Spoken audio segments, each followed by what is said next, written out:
अकोला महापौर और महानगर पालिका में सत्ता स्थापित करने की राजनीतिक हलचल तेज हो गई है। अमरावती विभागीय आयुक्त कार्यालय में भाजपा के नवनिर्वाचित नगर सेवकों की उपस्थिति दर्ज कराई गई है और अपक्ष नगर सेवकों की तटस्थता की जांच की प्रक्रिया शुरू की गई है। अकोला महापौर और महानगर पालिका में सत्ता स्थापित करने की राजनीतिक हलचल तेज हो गई है। अमरावती विभागीय आयुक्त कार्यालय में भाजपा के नवनिर्वाचित नगर सेवकों की उपस्थिति दर्ज कराई गई और अपक्ष नगर सेवकों की तटस्थता की जांच की प्रक्रिया शुरू की गई।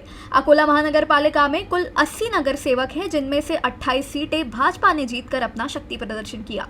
सत्ता स्थापित करने के लिए भाजपा ने दावा किया है कि उनके साथ शिवसेना और शरद पवार की राष्ट्रवादी पार्टी भी है। वहीं महाविकास आघाड़ी ने भी महापौर और उपमहापौर पद के लिए सत्ता स्थापित करने का दावा किया है। वर्तमान में प्रशासन और विभागीय आयुक्त कार्यालय में राजनीतिक गतिविधियां तेज है और नगर सेवकों की तटस्थता की पुष्टि की जा रही है। शहर की राजनीति पर सभी की निगाहें टिकी हुई है और यह देखना दिलचस्प होगा कि महापौर पद की कुर्सी किसके हाथ में जाती है। आमच्या गटामध्ये 44 नगरसेवक आहेत। अकोला सुधार समिती आम्ही सर्व पक्षाचे निवडून आलेल्या लोकांनी नंतरची समिती तयार केली।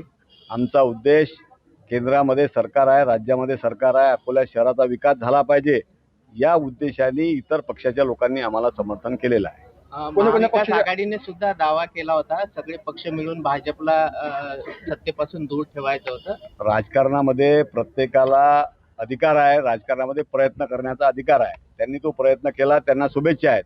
परंतु आम्हाला सगळ्या लोकांनी जे समर्थन दिलं त्यांचे खूप खूप धन्यवाद मानतो आणि येणाऱ्या काळामध्ये विकास याच मुद्द्यावर कोणत्या जातीपातीचा प्रश्न न निर्माण करता विकास या मुद्द्यावर आम्ही काम करणार। 44 जागांपैकी किती कोणत्या गटाच्या किती उमेदवाराचं मत समजतं? त्यामध्ये भारतीय जनता पार्टीच्या 38 आहेत, राष्ट्रवादी काँग्रेस पार्टी शरद पवार साहेबांच्या 3 आहेत, एक शिंदे सेने साहेबाची आहे, एक आमचे मित्र सुनील भाऊ मेश्राम यांच्या आघाडीची आहे। कोण असणार आहे महापौर?